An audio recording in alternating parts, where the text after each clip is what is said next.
আল্লাহ যখন নৌযানগুলোকে বিপদমুক্ত করে স্থলের দিকে আনেন তখন কিছু লোক কি করে? এ কুফর, বি শিরক, সি বিশৃঙ্খলা, ডি মিথ্যারোপ। আমি উত্তর হিসেবে বেছে নিচ্ছি বি শিরক। সঠিক উত্তর। আলহামদুলিল্লাহ। আমরা যখন কোনো নৌযানে অথবা কোনো বাহনে চড়ি এবং সেটা কোনো বিপদে ছিল, পরবর্তীতে আমরা বিপদমুক্ত হয়ে আমাদের নিজস্ব জায়গায় যখন ফিরে আসি, তখন হয় প্রশংসা করি বাসের ড্রাইভারের অথবা নাবিকের অথবা অন্য কারো। আমরা বলি যে সে না থাকলে কি যে হতো। আউযু বিল্লাহি মিনাশ শাইতানির রাজীম। ইন্নাশ শিরকা লাযুলমুন আযীম। আল্লাহ রাব্বুল আলামিন সব ধরনের অপরাধ ক্ষমা করতে পারেন, কিন্তু শিরকের অপরাধ তওবা না করলে ক্ষমা করবেন না।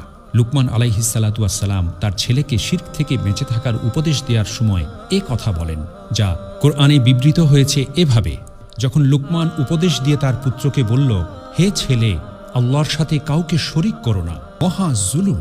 শিরক দুই প্রকার: এক শিরকে আকবার বা বড় শিরক, এবং দুই শিরকে আসগার বা ছোট শিরক।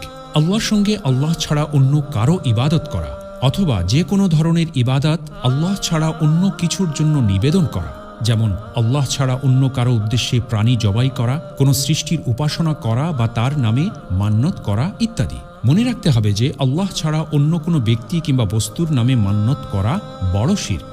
রিয়াযুক্ত আমল, অর্থাৎ লোক দেখানোর উদ্দেশ্যে আমল করা, এই জাতীয় শিরক এত ব্যাপক যে ছোট পরিসরে এর আলোচনা সম্ভব নয়। আমাদের পরিবার, সমাজ এবং রাষ্ট্রের রন্ধ্রে রন্ধ্রে এটি মরণঘাতী ভাইরাসের মতো ঢুকে রয়েছে।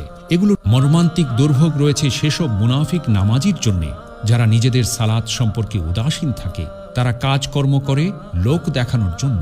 শিরক সম্পর্কে হাদিসে কুদসিতে রাসূলুল্লাহ সাল্লাল্লাহু আলাইহি ওয়াসাল্লাম বলেন, আল্লাহ তাআলা বলেছেন, আমি অংশীদারি থেকে সম্পূর্ণ মুক্ত। যে ব্যক্তি আমার সঙ্গে অন্য কাউকে অংশীদার বানায়, আমি ওই ব্যক্তিকে তার শিরকের উপর ছেড়ে দিই। রব্বুল আলামিন বলেন, নিশ্চয়ই তারা কাফের হয়ে গেছে যারা এই কথা বলেছে আল্লাহ হচ্ছেন মারিয়ামের পুত্র মাসিহ, অথচ মাসিহ নিজেই এ কথা বলেছে যে, হে বনী ইসরাইল, তোমরা এক আল্লাহর ইবাদত করো, যিনি আমারও রব তোমাদেরও রব। অবশ্যই যে ব্যক্তি আল্লাহর সাথে শরিক করবে, আল্লাহ তাআলা তার ওপর জান্নাত হারাম করে দেবেন। রাসূল সাল্লাল্লাহু আলাইহি ওয়াসাল্লাম নিজে এর কঠোর বিরোধিতা করেছেন। তিনি এ ব্যাপারে বলেন, তোমরা আমার অতিরিক্ত প্রশংসা করো না, যেমন খ্রিস্টানরা প্রশংসা করেছিল মারিয়াম পুত্রের। আমি কেবল আল্লাহ তাআলার একজন বান্দা, সুতরাং তোমরা আমাকে আল্লাহর বান্দা এবং তার রাসূল বলবে মাত্র।